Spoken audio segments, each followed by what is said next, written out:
Don't even.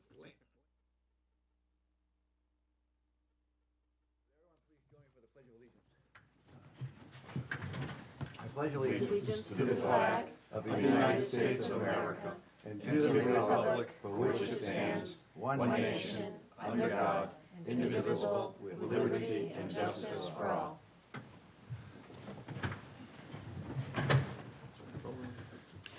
We actually have a relatively light agenda this evening. Christmas. Well, that's because Bill promised he wasn't going to talk tonight. So we do have two appointments. We have one appointment with the Zoning Board of Appeals for an alternate and one for a per diem dispatcher. We have a 6:40 with the police chief, a 6:45 land court redemption, and a 7 o'clock discussion of mosquito spraying for Charlton, request from Selectman Borowski. Under new business, we have 6 items. Two requests for special alcoholic beverage licenses, one for Charlton Reyes and one for St. Joe's.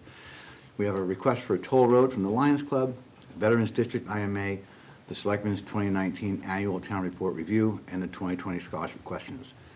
We have no items under old business. We have 2 committee reports, the Public Safety Building Committee, that would be Selectman McGrath, and the MMA Conference, Selectman Spiewak. No policy reviews, at least that I see here. Then we'll have the Student Select Persons Report, the Town Administrator's Report from Andrew Golis, his first official meeting. And then we have 2 other business unknown time of posting, convenience fees and cybersecurity silos. This is my request. It's just to announce to have that conversation in the future. Then we will adjourn to go into executive session, and we will come out of executive session solely either for the point to adjourn or to take care of any action that's required to be voted on publicly. We'll go to announcements. Oh, no, sorry.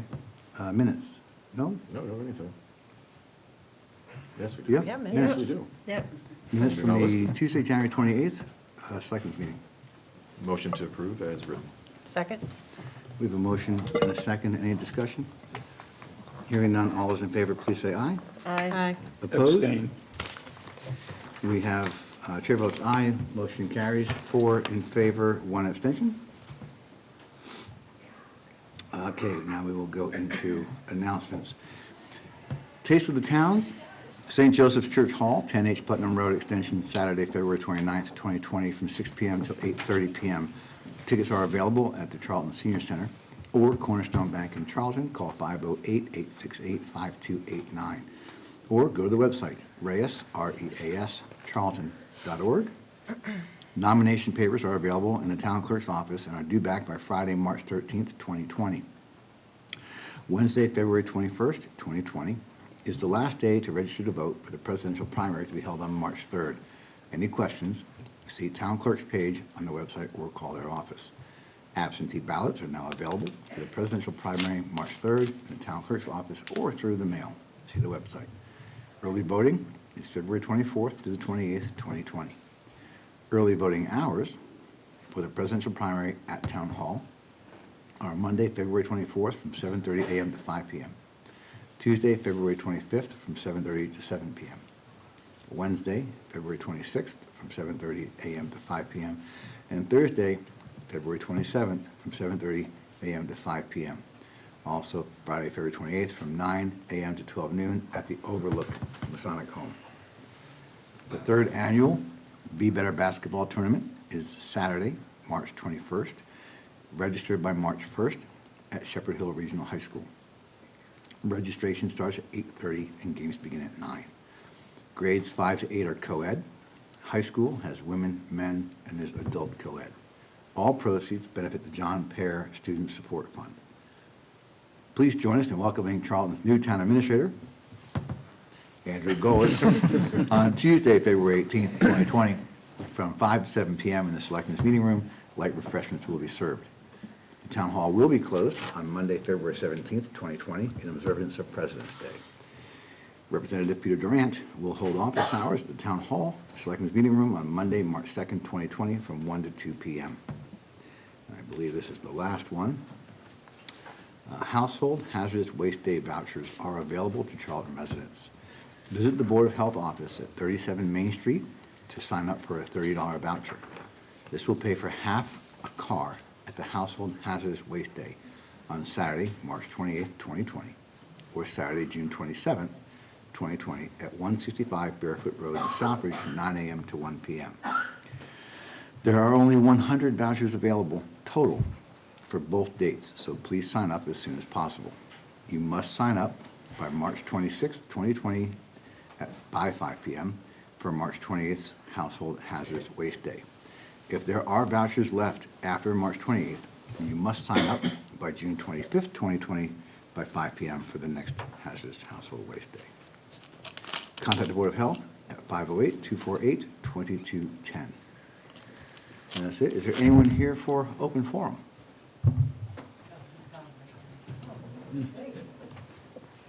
Perfect timing. Hey, Kathleen. Is this open forum? It is. How are you, Kathleen? And almost meeting out. So, let's see. So I have three, Kathleen Walker from the Board of Health, Recycling Committee, Old Home Day Committee, Earth Fest, And everything else, let's be and honest. everything else. The main thing I wanted to mention was that a lot of people are having a problem with their yard waste and also with hazardous waste. We have an opportunity this year to help them out. Casella has always allowed us to come to their Household Hazardous Waste Day up through last year when that was all ended. So as a result, people don't have any place to bring their hazardous waste. And according to what I've been told, only about half of the number of Charlton residents show up for Hazardous Waste Day now in Casella because it costs $30 for half a car. And that might mean that you have one little jar of kerosene or something and you gotta pay $30 to dispose of it. So people are doing something else with it and I don't wanna know what. It costs $50 for a whole car, I think. So, as it turns out, Joe Philbrook, who's behind me, advised that we have $3,000 in the Board of Health account for hazardous waste that's been appropriated. So we decided, through the Recycling Committee, to create a voucher system, create 100 vouchers, which people can pick up at the Board of Health and take to the Household Hazardous Waste Day at the end of March and get in for free for as long as they have a voucher, or at the end of June. We're hoping to get this funded for next year too through FinCom, but in the Selectmen, we will have to see how that goes. So right now, what I want to announce is that there's still 94 vouchers left, and it's first come, first serve, and people can go to the Board of Health office and ask for a voucher and sign their name. They have to be from Charlton, and then they can bring that voucher and any household hazardous waste to the Hazardous Waste Day last Saturday in March. They can also bring yard waste, and that's not part of the hazardous waste, but Casella has assured us that they can also bring yard waste. So that's a good opportunity for people right now. And this will have to be worked out better in the future, but for right now, for March and for June, it's a good opportunity. I had two more things, if I can remember them. You want to talk candidates night? Candidates night, thank you. Candidates night this year is going to be April 13th. And it's going to be right here in this room. And we'd like everybody to mark their calendars and come because, no, we couldn't get a room. We should have booked it last year. So it's going to be here. And Steve Coleman will be the moderator. And people were invited to send in their questions ahead of time or to bring them with them that night. So that'll be at 6 o'clock. The third thing is I would like the Selectmen to consider changing one of our bylaws to make the seats for the Board of Selectmen to go to the two highest vote getters instead of the way it is right now per seat. So the problem is, this got changed when I was on the board, and I don't think it's worked out that well. I've seen selectmen that were very good not get on the board, even though they got more votes than another person that there wasn't, that got less votes. I think, from my perspective, the people that get the most votes should get on the board. So that would mean you just have one seat, and the two highest, the people that got the two highest votes would get on the board instead of separating it out. So I'd just like you to consider that at some point. It obviously can't be done for this year, but it could be done for next year if you agree that it makes sense. And I think there are good reasons for keeping it separate. But for me, the balance is to get the two highest vote getters. So it's up to you. And I just wanted to throw that out there for your consideration. Through the That's it. chair? Kathleen, I think what you're talking about is ranked choice voting is what they call it. Well, And- that's a little bit different, but Yeah, it's similar but- to ranked choice voting, yeah. Yes. Yeah. And it's done in a lot of towns. It's done in rural towns where you have 2 seats and 3 candidates and 2 highest vote getters get those 2 open seats. And it seems to be a very fair way to do it in other towns. I'm surprised that it's not still done here. Well, we always did it here. Yeah, until, It was changed about 6 or 7 years ago, okay. What was the remember? catalyst for it? Probably about 10. 10 years Oh, ago. yeah, about It 10. was longer than that, and I would point out, actually, that system is very easily gamed. Bullet voting, a lot of the games that we played to, let's just say, affect the outcome of the vote. And I'm actually being contacted by other towns, and I won't put their names out, but even just this week, I got contacted by selectmen from another town, because they actually want to move away from that system, and they want to know how we did it here, because they want to do it the way we do it as well. I think it's worth talking about, though. It's worth discussing. Open discussion. Yeah, Yeah. yeah. So, all right, well, thank you all very much. Thanks, Kathleen. Thanks, Kathleen. Anyone else for open forum? No? Then we'll move on to our first item under appointments and resignations, which is the Zoning Board of Appeals alternate. Andrew? All right, so attached is a talent bank form from Jason Bayou? Debo. Debo, thank you. Seeking to be appointed to the Zoning Board of Appeals as an alternate member to fill one of the 2 alternate seats that are vacant. The Zoning Board is recommending the board make this appointment. So moved. Second. We have a motion and a second. Any discussion? Hearing none, all those in favor, please say aye. Aye. Opposed?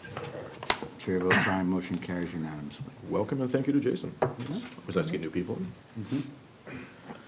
The next item on the agenda is appointment for a per diem dispatcher. All right, attached is a request from Police Chief Maxfield stating that there is a need in the Charlton Police Department for per diem dispatchers. They have identified Jacob Keys as a qualified candidate for the position. Mr. Keys is a fully certified 911 dispatcher who currently works for the town of Putnam Police Department.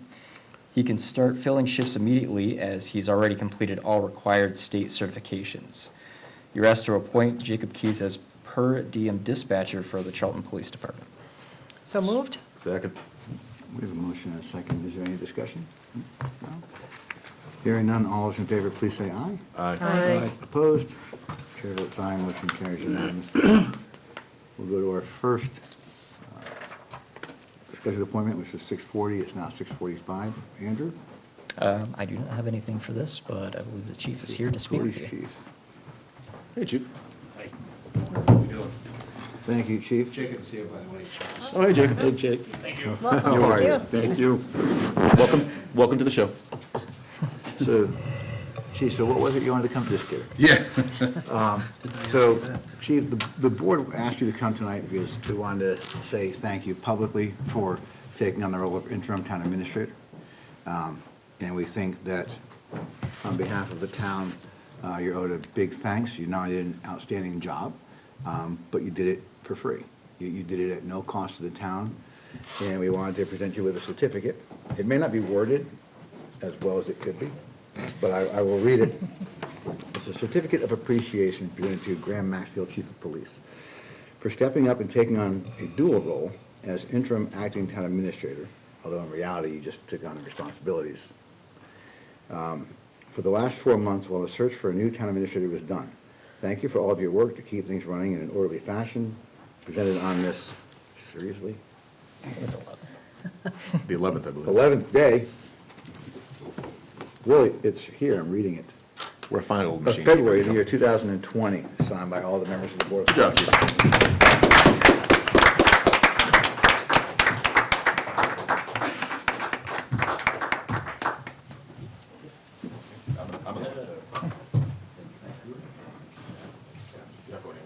Chief. No, all right.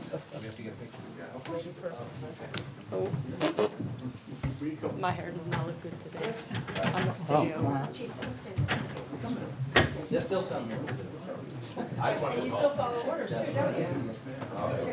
My hair looks bad.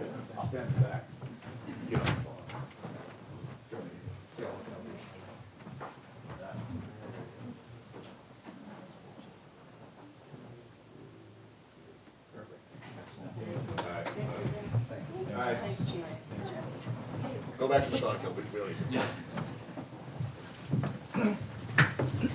Thanks, Chief.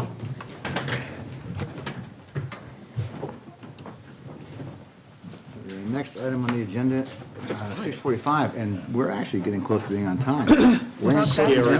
This is scary. Just talk faster, okay? So Joanne, our treasurer collector, has asked to be placed on tonight's agenda to discuss a land court redemption for 158 Old Worcester Road. 158 Old Worcester Road was liened for non-payment of taxes on December 31st, 2018. The former owner was notified of the lien with no further contact from him.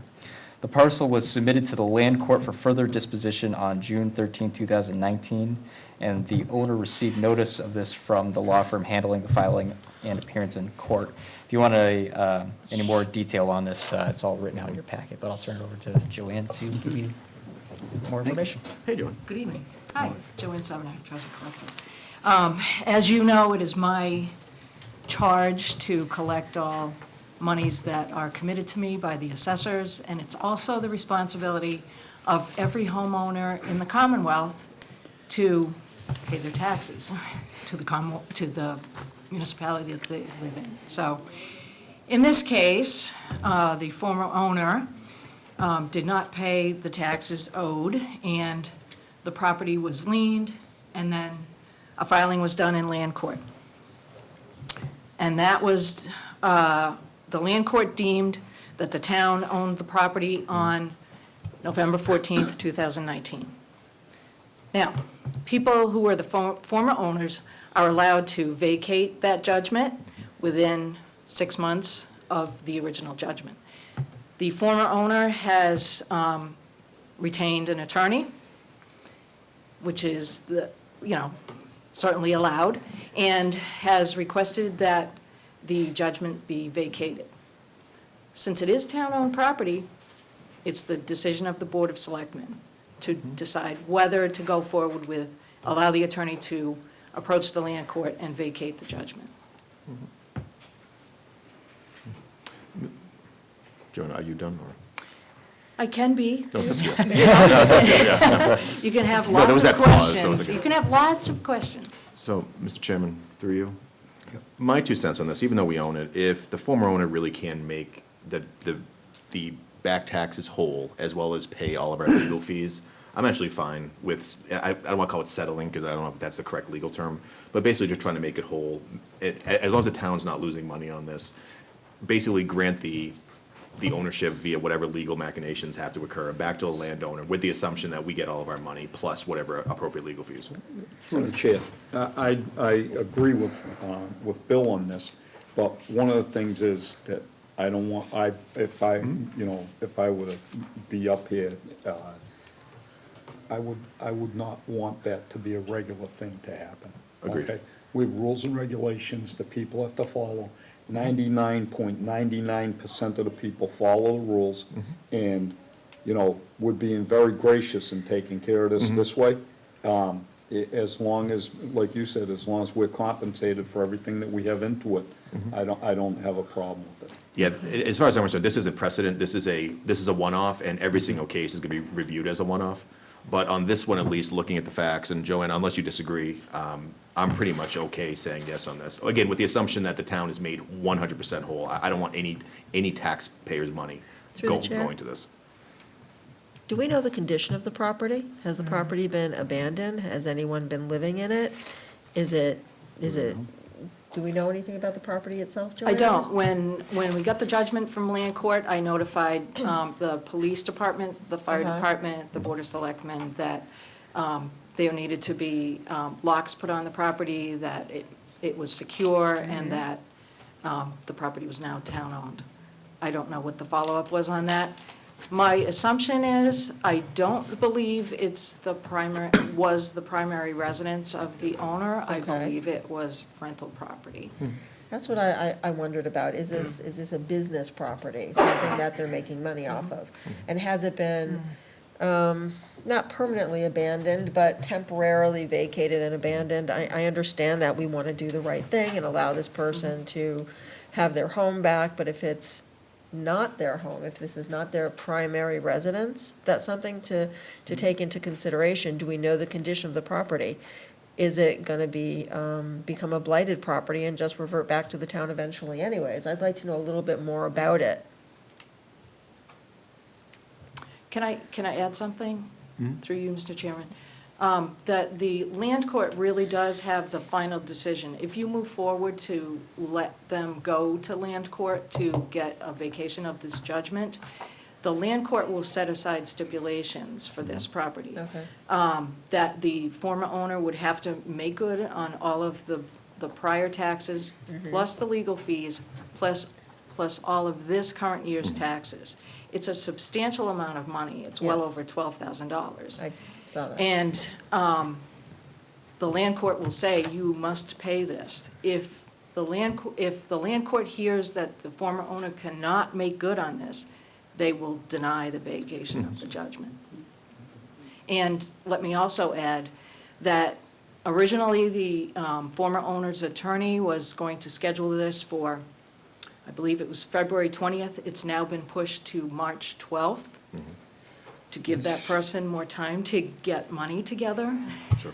And through the chair, if it's been pushed off till March 12th, then that's an additional 5-6 weeks that this abandoned property is going to be sitting there.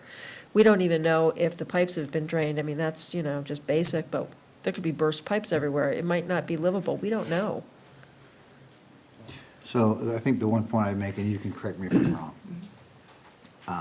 if we do this, if we make the motion, and if the taxpayers are made whole, then even if it did wind up back in the town's lap as ownership again, at that point, it's cost of taxpayers nothing because we were made whole, and the only thing we would be looking for at that point would be from that date forward to whenever it came back to the town again, and that's assuming they weren't paid.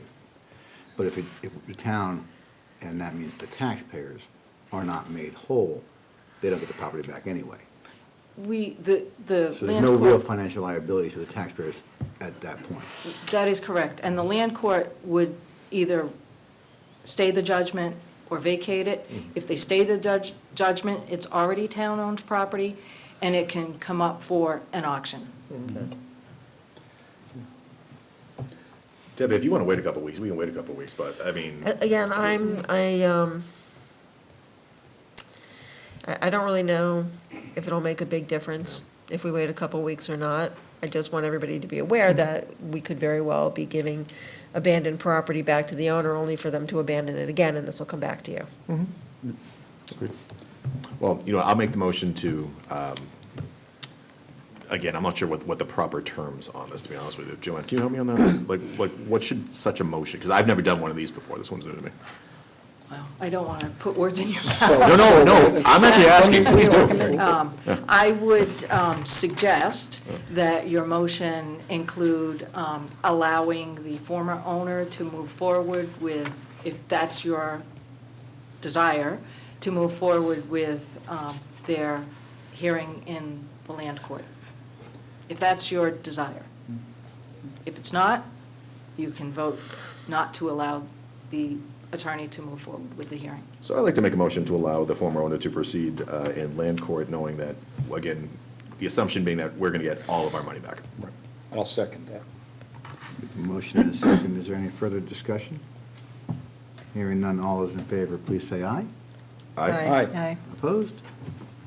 Chair votes aye, motion carries unanimously. Okay, John, this- thank you. This I was, will- I'm sorry, I was going to say, this was a really good write-up, by the way. Thank you for this. Thank you. I've never seen one. Yeah, that's my first one. Like, This happens occasionally, and it also happens at auctions where people come to the auction and want to, but, this thank was you. good. I will notify the town's tax title attorney that, of your vote, and he can notify the former owner's attorney. Thank you. And I will give you any updates when I hear anything more, if something changes, if they decide not to go forward in the end. I will Thank let you. you know. Thank you. All right, thank you very much. Nice job, as always. And through the chair, can we make some arrangements perhaps through the Board of Health to find out if this property has been abandoned in any way, to find out the condition of it? Jim, can you drive by? I think there should be an assessment of the property. If the town's taking ownership of it, we need to make sure that it's secured properly, and if all the pipes burst and it becomes uninhabitable, then it's back on the town. So there should be an assessment of habitability, and if it needs to be drained and secured for the winter, it should be, but I think by this point, the pipes Yeah, it's probably probably done, already broken. But there should be an interior inspection. May I also add that if the former owner wants it back, I'm not convinced that it's a decrepit property, so, Okay. Cool. Thanks, John. okay, thank you. We'll work on that. Deb. Oh, anybody see one of these before? No, seriously, this is Never. my first. No. Never. So that being said, we will move on 2 minutes ahead of schedule. Discussion on mosquito spraying for Charlton. Andrew? So Selectman Boraski had asked for this to be an agenda item. We also invited the Board of Health to join the discussion to share their thoughts on this matter. But attached in your packet are references to 2 meetings held on October 2nd, 2012, and on April 11th, 2017, where discussions had taken place for mosquito spraying, so. So, thank you, Andrew. Mr. Chairman, so this is clearly in response to what happened over the summer with EEE. I think everyone is unfortunately very aware of the severity of such an illness. More than 10 people in the state were impacted this year. There were multiple deaths and obviously horrible tragedies all around. The catalyst for this conversation is to basically have the discussion, or at least to begin the discussion, about whether or not Charlton wants to enter into a voluntary program to help mitigate such a risk in the future to spray mosquitoes. There's something called the Central Mass spray, et cetera. Multiple towns use them. And I actually talked to them this week. Long story short, because I know the first question anyone is going to ask is how much does it cost? Well, ballpark estimate, it's around $120,000 per year. The way it works is that historically, they'd always ask for a contract. That is no longer the case. The way it works is that if the town votes to appropriate, again, this $120,000, there's some machinations again with the state budget and how that works with state aid, but it's around $120,000 per year. It has to get voted in at town meeting. It stays in effect until town meeting basically votes it down. What this program allows, again, this is very stratospheric for the first meeting, just to see if it's even worth going forward, is they do voluntary spraying, so people have to opt in. It's not an opt-out. You actually have to call and say, I would like my property sprayed. Town property, obviously, we would make the call on that. We'd have to work with the schools, et cetera, to make that happen, or they could also opt out. Additionally, they have other programs now, such as tire collection. They actually work with beavers, believe it or not. They do a lot of education around Lyme disease, et cetera. So the spray program is not only for EEE, it's also for West Nile virus, and everything goes along with it. After talking with Jim and others, Mr. Chairman, you've been on the board for a while. Again, I believe the discussions in the past, it was both 2 reasons for not proceeding. One, it was somewhat cost prohibitive at the time, and 2, there's a general opposition amongst a very strong vocal population around spraying in town of any type of chemicals because it impacts bees, it could impact a bunch of other environmental concerns. My larger concern is that anything we can do to mitigate a risk, knowing that especially EEE along with West Nile virus, et cetera, but more so EEE is cyclical, that probably for the next 2 or 3 years, we could potentially hit a very high peak. My preference would be that we not only consider moving forward with this program, but we actually engage in it for at least a couple of years to try to, again, mitigate as best we can any type of issue.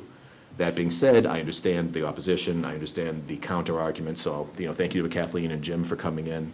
Mr. Chairman, I defer to you to, defer to the Board of Health, or as they say, I would yield my time to Kathleen and Jim. So if they have any comments, they're welcome to make it.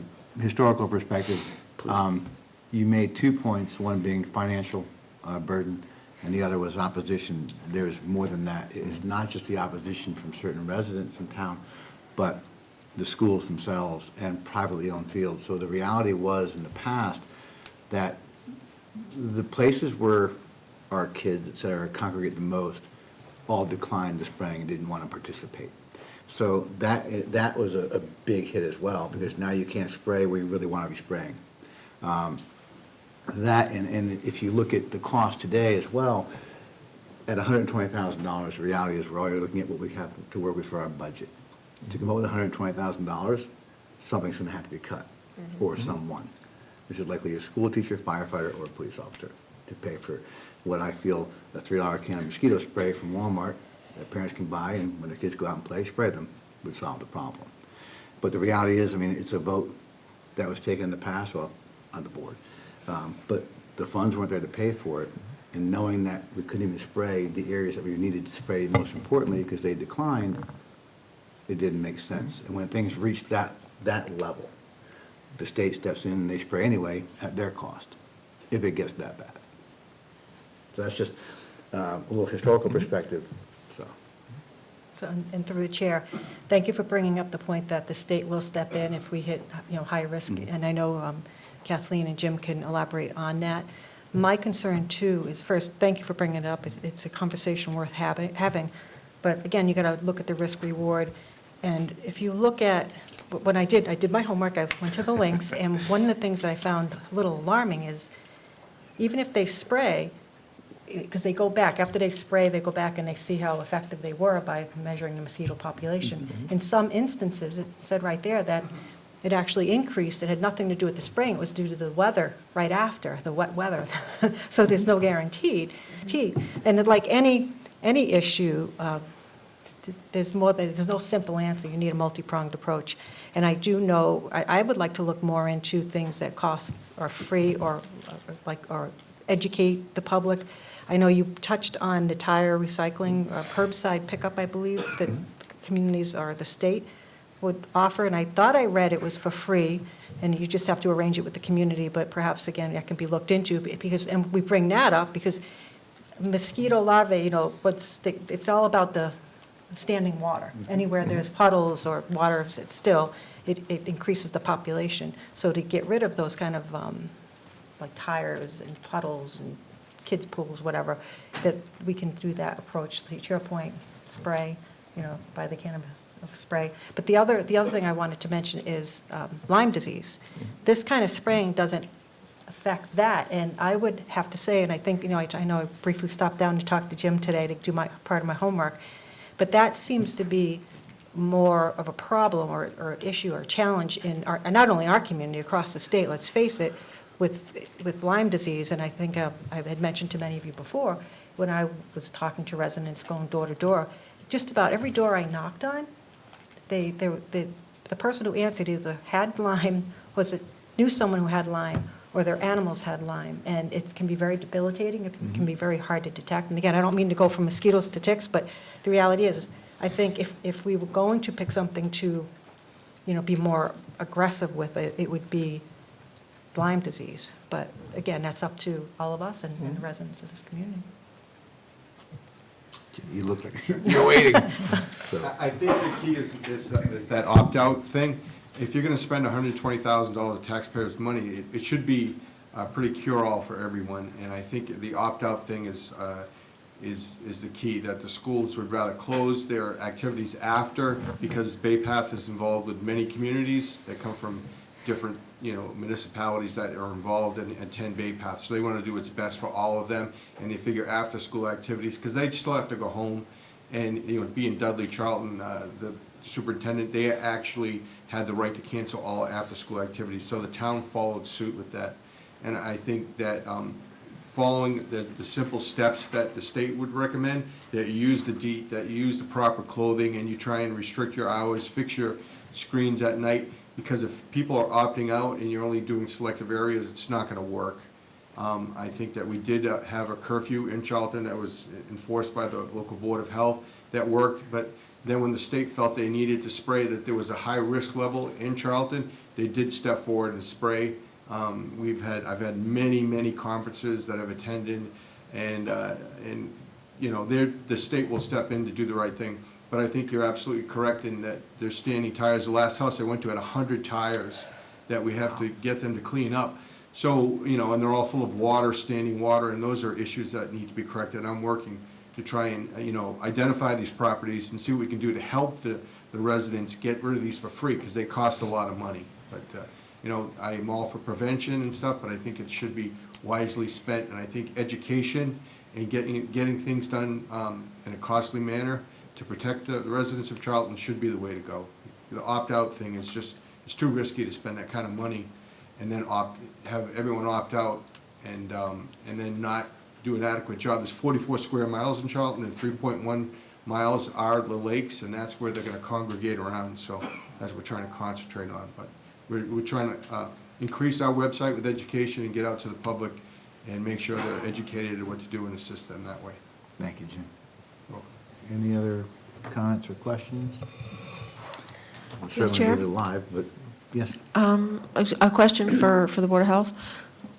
If towns around us are spraying, will that have any spillover effect on us?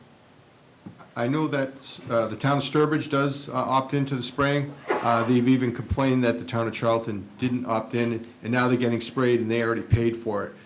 Well, Sturbridge is a community that revolves on tourism. Charlton is an agricultural community that has farming and bees and a lot of other things. So you have to take that, and it's 44 square miles, like I said. So it's public health that the state would take action to protect the residents of Massachusetts. There is a large contingency. I serve on the LSAC committee that has funds set aside for this year that would, in the case that Triple E would be involved, that they would take action on the governors in the you know, the DPH that has an executive council. So they would, but I certainly think that we want to do what's best for the residents, but I think acting and protecting yourself is the best way to do that. Mr. Chairman, if I can just add, we did have one death last year from Tripoli. A good friend of mine lives near me, and an older gentleman, and it was after we had done the spraying had been done.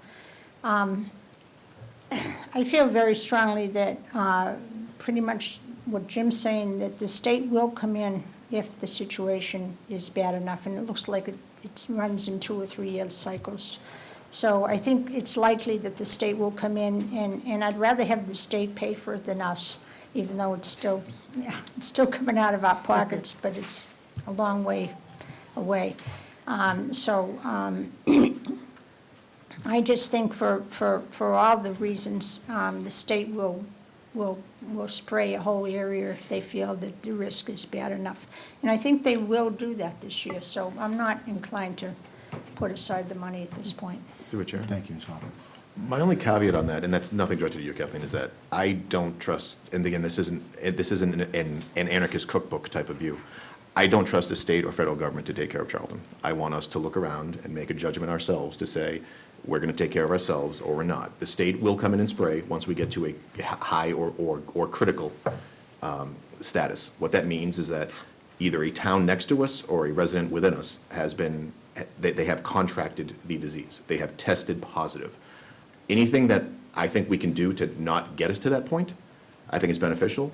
I understand everyone's arguments, and I completely respect every single one of them, but I would be remiss, just for my own sanity, if I didn't make a motion to say, I believe this board should proceed. So that's my official motion. If it doesn't get a second, we can move on. But I personally feel strongly enough that I think that we need to move forward and actually fund this year, or at least bring it to town meeting and ask for funding. If I don't get a second, I'm not going to lose sleep over it. Actually, technically I will, but I won't be mad at you guys. So, Mr. Borowski, I agree with you in not having faith in the state when it comes to taking care of Charlton. But I also agree that I don't believe it's I can rely upon the state or anyone when it comes to taking care of my own family, which is why I just as soon spend $3 to buy a can of mosquito spray. I get it. And through the chair, just, actually, I guess it would be a point of order. What I would like, we should be discussing if we're going to fund it. I defer, we have a Board of Health for a reason, and I would like to know if I'm assuming this was discussed with the entire board, and if a vote was taken, because I look to you to come, so you can come here and, as a board, justify, yes, we want to do this, and here's why, because this is in your realm of what you should know with Jim's guidance. And then we will decide, because we are the people who can say yes to the money, let's face it, then we decide whether we're going to fund it. But I'm not comfortable taking that step, all due respect to you, Bill, until I know how the Board of Health feels, because I feel like we're kind of, you know what I'm saying. I appreciate that. I don't think it's actually a point of order, but. Okay. It sounded good, didn't it? It did. But I appreciate and actually very much respect both Jim and Kathleen's comments and the fact that they both represent the Board of Health. And, I mean, I have an opinion as do you, Bill, Deb, John, and Kathleen and Jim. And, you know, we're all, intelligent adults who are listening to conversation and various points of view, and we have representatives from the Board of Health in front of us. I'm comfortable and I'm confident, whether we take a vote tonight or not, that's up to the members of this board to decide. If I could just add, the Board of Health has not discussed or voted on this. The If this board has dies- discussed this, Sorry, Jim. sorry. This year, they didn't discuss it, but in the past, we've always brought it to the selectmen to choose to, and that's the right, as Bill said, the law states that it would be the choice of the selectmen. I think if it was a cure-all, I would strongly recommend that we do that, but it's not. It's selective, and that's the problem. And I think, as you said, you can protect your family best by what you do for your own home and what you do for your children, so. And I still, I hear, but I just don't understand why we are the ones to say yay or nay, when you're the ones who are, I truly are the experts. I mean, Jim, I look at you, and this is Yeah. what you know. So I, respect your opinion, obviously I agree with you. But before I vote, I will abstain, because I would like to know what your whole board thinks and feels, and the justification for that, rather than just making a knee-jerk, So that's a lot, probably- and that's a lot of money, too. So probably have a motion, but we have no second to vote on. If there's no second, again, we can move on. It's just, I wanted to officially put my Is motion there out a there. second? There is no second. We're good. We do have a Board of Health meeting next week. If you'd like us to bring it before the full board to discuss it again, we can do that. You know, I That's- think you have at least two selectmen, and to me, it only requires one selectman to want an answer, so you have multiples, I'd love to know what they think. I think they'd like to know. And it's not, we're not saying you have to, I just, if, I totally agree. It's a discussion I've had many times. It's a sensitive issue on both sides of for it and against it. I just want to do what's best for Charlton, and I would have to yield to the board and bring it back to them, so. Thank you, Jim. No, it's the best part of politics. You talk about things, you vote, and you move on. I'm done. Thanks, guys, for coming. Thank you. Seriously, I appreciate it. And the first item under new business then would be a request for a special alcoholic beverage license from Charlton Reyes. All right. Attached is a request for a special alcoholic beverage license from Charlton Reyes Foundation, Inc. for the Taste of Towns to be held Saturday, February 29, 2020, from 6 p.m. to 8:30 p.m. at St. Joseph's Church Hall, 10H Putnam Road. The Police Department, Fire Department, and Building Commissioner have all approved the request. Per the board's policy, the license, if approved, should be issued for 2 additional days, which is to allow delivery the day before the event and pickup for the day after the event with no sales allowed. I'd recommend the board approve the special license as requested, with the dates on the license to be February 28, 2020 through March 1st, 2020. Motion to approve as written. Second. Sergeant. So we have a motion and a second. Is there any discussion? Hearing none, all those in favor, please say aye. Aye. Opposed? Chair votes aye, motion carries unanimously. The second item would be a request for a special alcoholic beverage license, St. Joe's. All right, so attached is a request for 2 special alcoholic beverage licenses for St. Joe's Church. Mary Martha Guild for meat raffles to be held on Saturday, April 4th, 2020, and Saturday, November 14th, 2020, from 5 p.m. to 11 p.m. at St. Joseph's Church Hall, 10H Putnam Road. The police department, fire department, and building commissioner have approved the requests, and if the license is approved, it should be issued for 2 additional days, which is to allow delivery day before and pick up the day after, with no sales allowed. I'd recommend the board approve the special licenses as requested, with the dates of the license to be April 3rd, 2020 through April 5th, 2020, and November 13th, 2020 through November 15th, 2020. Motion as requested. Second. We have a motion and a second. Any discussion? Hearing none, all those in favor, please say aye. Aye. Opposed? Chair votes aye, motion carries unanimously. Number 3, under new business, is a request for a toll road, Charlton Lions Club. The Charlton Lions Club is requesting permission to hold a toll road in Charlton Center, the intersection of Main Street and Masonic Home Road, on Saturday, May 2nd, 2020, from 9 a.m. to 1 p.m., with a rain date of May 9th, 2020. This request is forwarded to Chief Maxfield, who is in support of the toll road contingent upon the following safety precautions. All volunteers must wear bright-colored vests. Orange traffic cones must be set out on Main Street and Masonic Home Road for a distance of not less than 50 feet on each respective way prior to reaching the toll section. A minimum of 5 traffic cones on each roadway should be put in place at a distance of no greater than 10 feet apart. Signs warning voluntary toll booth ahead must be erected on both Masonic Home Road and Main Street no less than 75 feet from the toll station, and no stopping of cars or impeding the flow of traffic in any way. This event helps them raise money to support Mass Lions Eye research and other community causes. I'd recommend the board approve this request. So moved. Second. We have a motion and a second. Is there any discussion? Hearing none, all those in favor, please say aye. Aye. Opposed? Chair votes aye, motion carries unanimously. The 4th item under new business is the Veterans District IMA. So at the board's October 14, 2014 meeting, the Regional Veterans District IMA was approved, which includes the towns of Charlton, Southbridge, Auburn, and Oxford. We were notified by the State Department of Veterans Services that the 2-year agreement the state granted expired and that the district has until April 1st, 2020 to submit a reapplication for continued operations. Attached is the new agreement for the board's consideration. Our current veterans agent, Michael Trombley, is retiring March 17, 2020. The district will have a full-time district veteran services director who will serve Auburn, Oxford, Charlton, and Southbridge, and be an employee of Southbridge. All structures of the agreement will remain the same, with Charlton paying $16,000 into the agreement. I'd recommend the board to approve the Regional Veterans District IMA as provided, and included in that is also a hierarchy chart to show the oversight of it. I'm not sure how well it came out in your packets, but I do have a copy of that if you'd like to review that. Mr. Chairman, can I just ask a question to the TA? Yeah. Andrew, I wasn't around when this was first signed. Why are Oxford and Auburn only paying $8,000 each? The oversight of the Veterans District director, it's because of their population size, they're required to have one, but they're also required to have the Veterans Service agent in town as well. Their contribution, By the way, I know this Yeah. is week and a half for you, so. right, I know, and Don't worry. I wasn't directly involved Yeah. in the negotiation of this agreement, but essentially, the Veterans Service Director is actually coming into Charlton and providing that service.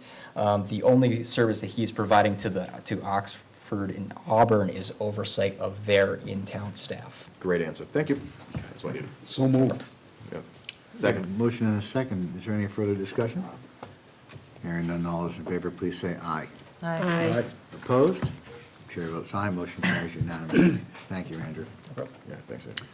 The 5th item is the Selectmen's 2019 Annual Town Report Review. Each year, the chairman of the board is tasked with preparing the Board of Selectmen's annual report for the previous year.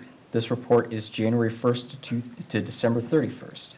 Chairman Singer has completed the 2019 annual town report, and the board is asked to review and approve or make recommended changes.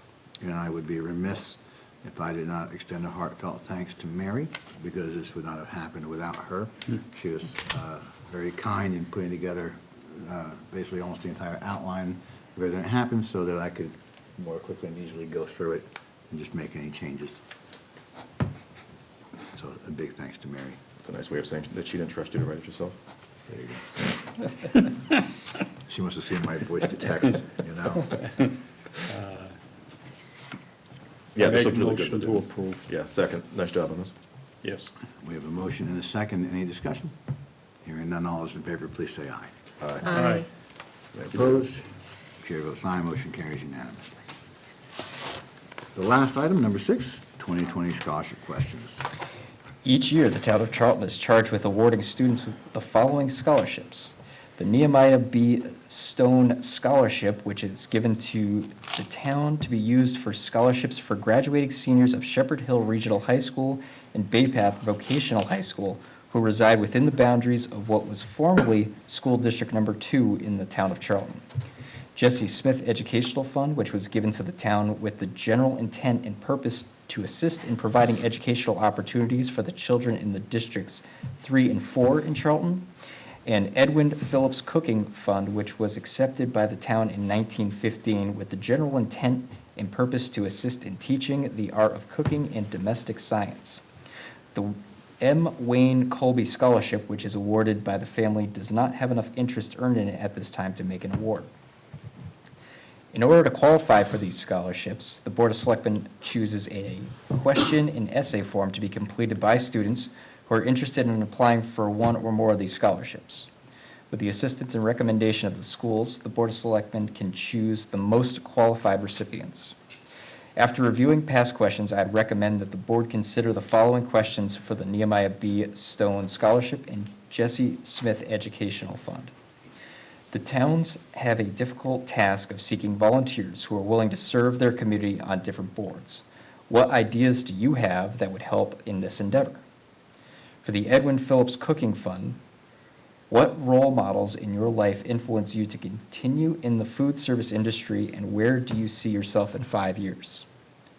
Once the questions are chosen by the board, the office will compile the scholarship applications and forward to the schools. The applications are due back in our office by April 20th, 2020, and will be brought to the board for awarding at a future meeting. Mr. Chairman, just to mix things up to the TA, just want to throw something out there.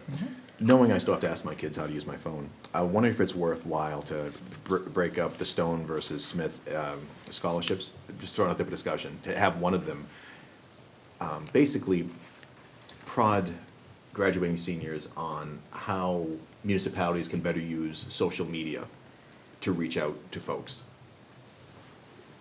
We can keep them the same. Again, literally, this was just something that I was thinking around, because I know, Andrew, as part of your social media policy that you sent over to us, I think that's going to be, as well as Selectman Noble's work in the past, that's going to continue to be a driving factor for us. And I really am curious around that next generation to help get them involved, how they look at social media and how it can better benefit communities, whether it be announcements, whether it be engagement, anything like that. We don't have to, just something to think about. I think it's an interesting question. I think I'd be interested to see how you could mix into that in some way, shape, or form.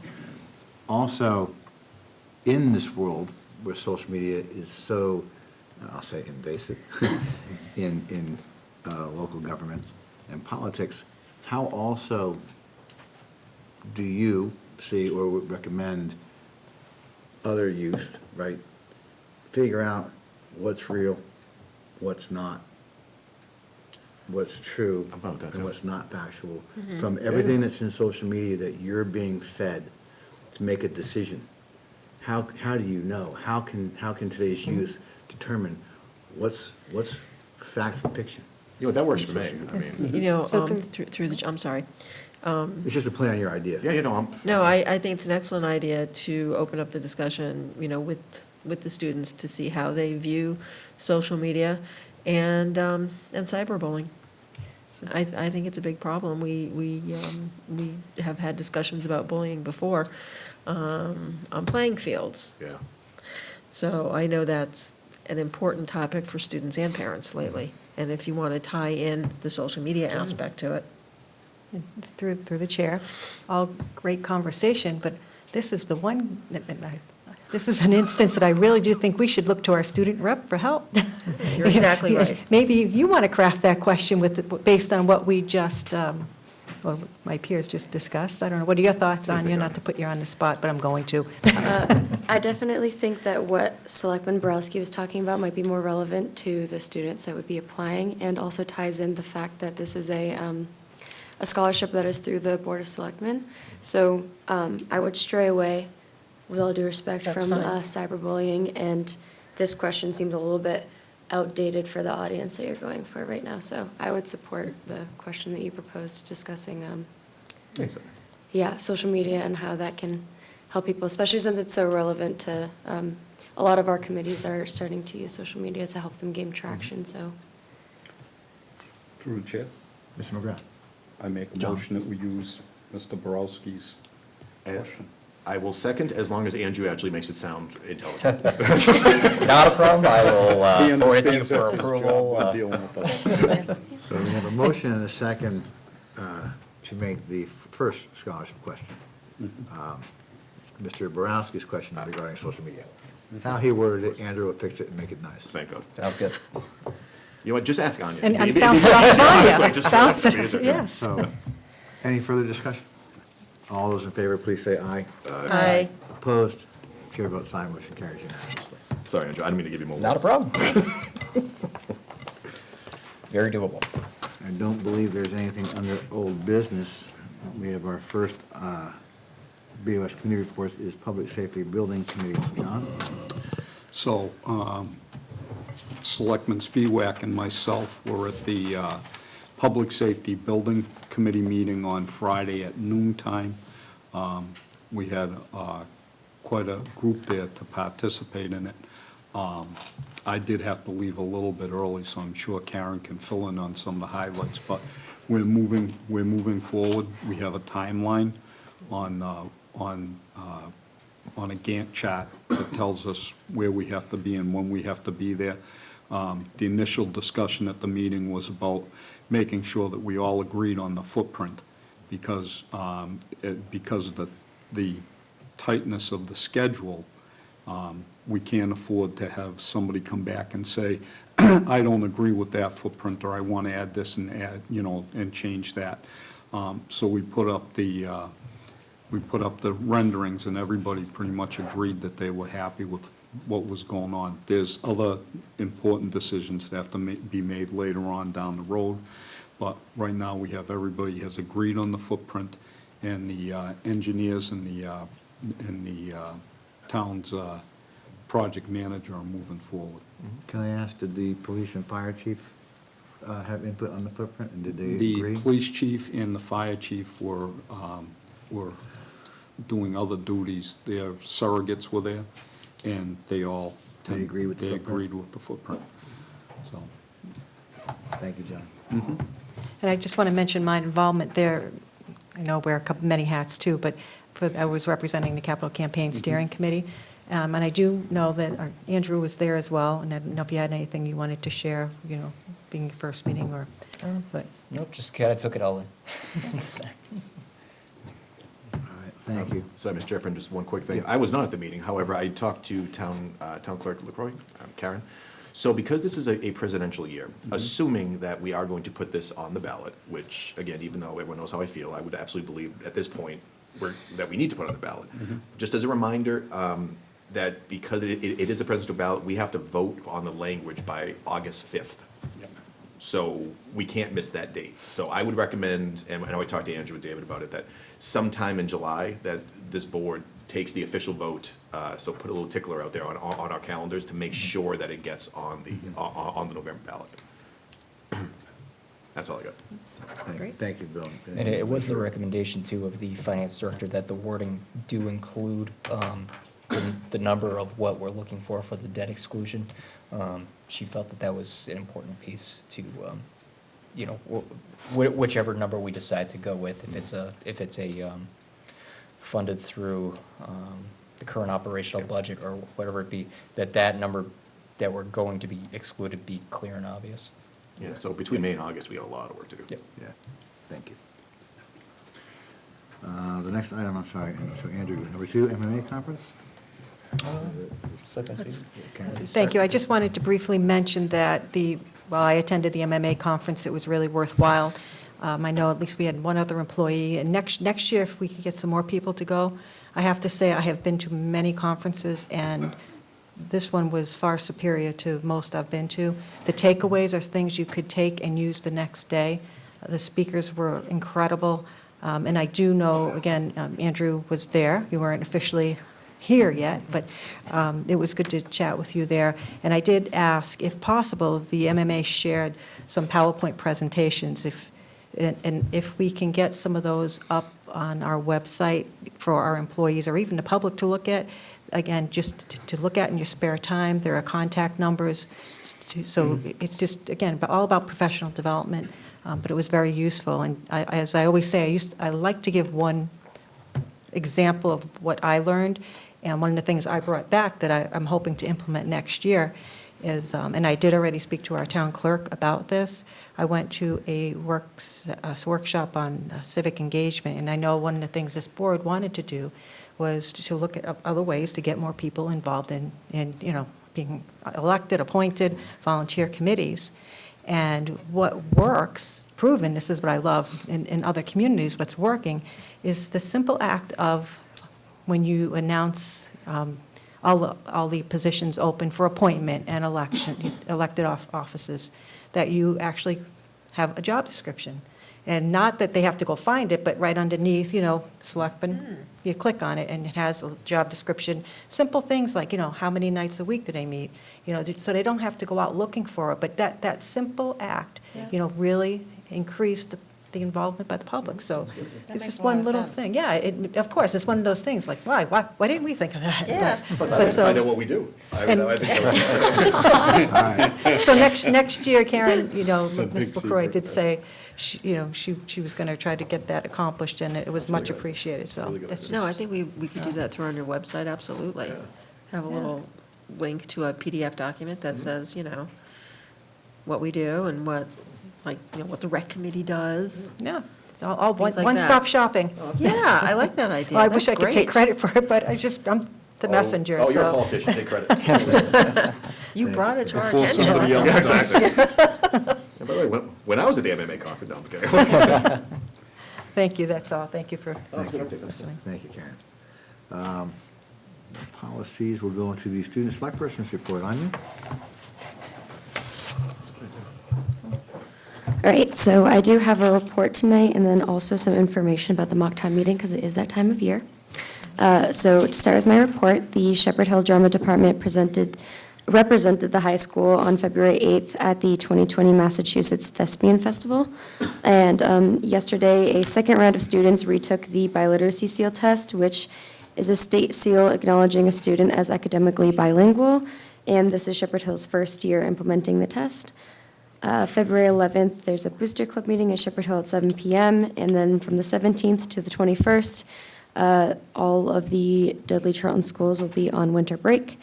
From February 13th, this Thursday, to the 17th, the Shepherd Hill Show Choirs will be traveling to Ohio to compete in the Loveland Show Fest. And on their trip, they will stop in Pennsylvania to visit the Flight 93 Memorial Site, as well as stop in New York City to work with the cast of Aladdin on Broadway. February 21st, Shepherd Hill will be hosting their cheerleading invitational at 5:30 p.m.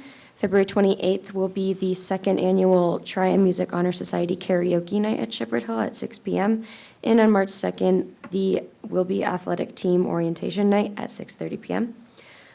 Information regarding the Mocktown meeting. I do have a tentative date for April 10th, just at Charlton Middle School for 10 to 11 o'clock. That will be a half day, but I will get confirmation for next meeting. I'm still going back with communication between me, the vice principal, and the teacher who will be my point of reference for the event. And I'm going to start drafting a warrant over February vacation, so I wanted to bring to the board if there's any topics relevant for this year that they should request be on said warrant. Thank you, Anya. Any questions for Anya? It's good.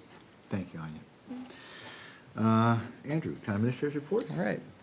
So my first week as Charlton Town Administrator, I've been kind of going full board, trying to meet as many employees and people as possible. I've visited some of the town buildings and, attended the first department head meeting, finance team meeting. Staff's been working hard to get me up to speed as to where we are on certain items that need my attention fairly immediately. Some of the projects that I've been already included on include the following. So I've been reviewing the applications that we received for the town hall custodian and library custodian positions. We are moving forward with doing the interviews and hope that within the next few weeks, we should have some recommended appointments for those positions to you guys for consideration. We've also started looking at the human resources director position, but considering the amount of time that's elapsed since the advertisement went out, we believe that it would be most prudent to go back out, make sure that we have a fresh pool of candidates to be considered, and then bring those forward for your consideration.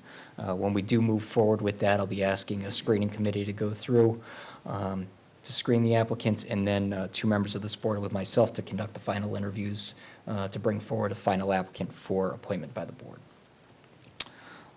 I've set up weekly budget meetings with Finance Director Donna Folio to review departmental requests and pay equity. We're working to establish all non-contractual positions onto a wage classification plan and a basis for the pay equity adjustments. Our goal is to release a final recommendation after all departments have had an opportunity to present their budget requests to the Finance Committee in March. In an effort to augment our community communications and outreach, I'm planning to launch an official town social media platform within the next few weeks. Prior to doing so, however, I believe that the Board of Selectmen should establish an internal policy guide related to social media activity of the town through social media platforms. I have provided a copy of a draft policy for the Board of Selectmen and Technology Committee to review.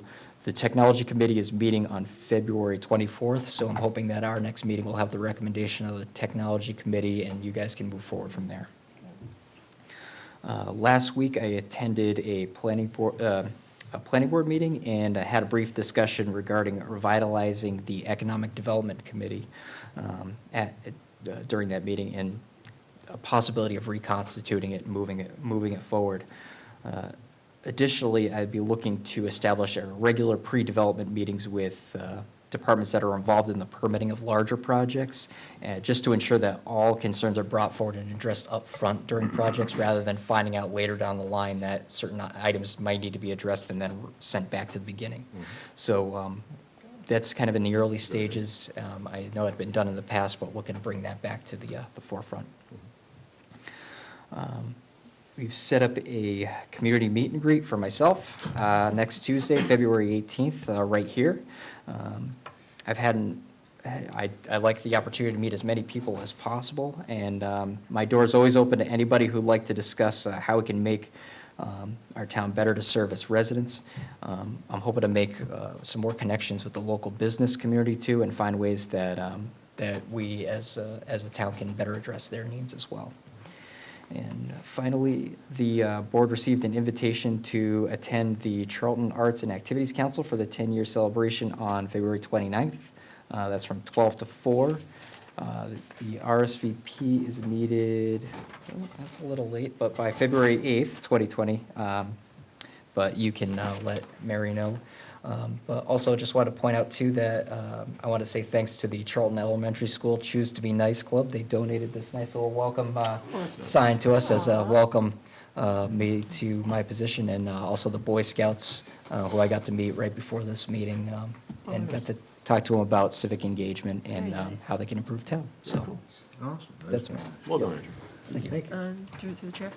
Just so you know, Andrew, I already RSVP'd to the Charlton Arts and Activity Center and told them Okay. I'd be going. All right, Okay. very good. And through the chair, I think we missed an announcement, but it wasn't there, so fear not, it's not your fault, Chairman Singer. The MMA legislative breakfast that's going to be held, actually here, anyone remember the date? Was it February 28th? It's the February 28th. Yep, Okay, the Friday. 20th, Yep, 8 to 10? yep. Okay, so, thank you. You're welcome. So, I just wasn't looking forward to giving the welcome speech. There are 2 items under other business unknown at the time of posting. I've requested those both be on there. They're not intended for discussion tonight. It's more or less just an announcement that I hope to have this discussion with every member of this board in the coming meetings. One is convenience fees. I know I personally despise them, and many people may agree. I think that when people go to make payments online to the town, we have set fees. I understand that we don't control what the company that processes those payments is going to charge, and that means that what would have been 10 is now 13 or more. And if they're all on an individual or per transaction, what now is 20 could be now 26. And it does begin to have an impact on our residents, especially those on fixed incomes and living on budgets. Beyond that as well, we're currently not open 5 days a week. So if someone could have come in and paid, and they wanted to pay in person, it's now not a convenience, and now they have to go online and pay extra money because we're not open. That, and I think it goes both ways, it's a convenience for the town. When we take checks, it means someone has to accept it, log it, track it, and leave work to go deposit it, as opposed to when it's an online payment, it's there, it's done. So just for future, I'd like you to think about that, because I'd like to have that discussion somewhere in the future. If we could combine that with that, to what you're saying, around the being open 5-day-a-week discussion, like Yes, throw absolutely. it all together at once. That would Correct, be- and part of that is, I'd like to see us perhaps, if someone does pay online, and we know there's a $3 fee, let's lower the online assessment by the fee, I'm happy to so talk that about it. this actually truly is a convenience for, and we don't burden someone on a fixed income, oh, we made it easier for you, but now it costs you more money, so. And then cybersecurity, that is, obviously, we had an issue in the past with our computer systems being down for an extended period of time. I know that I have brought this up in the past, I'm not sure the chiefs may have as well, but had our systems or our departments been siloed, at least as far as our police department on its own network, and our fire department on their own network, had they been siloed, we could have greatly minimized the impact that hit had on our town, both in duration that we're down and cost to restore. So I'd like you all just to think about this again for a future meeting. It'll be an agenda item to discuss setting up our town so that police is in its own silo, and so is fire, and perhaps even highway. It does not stop any communication. There's email, internet.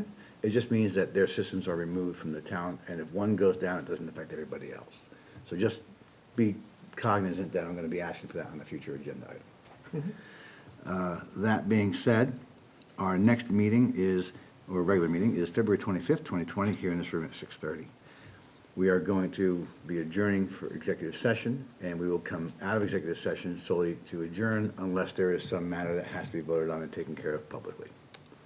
Barring any other comments from the board, Mr. Chairman?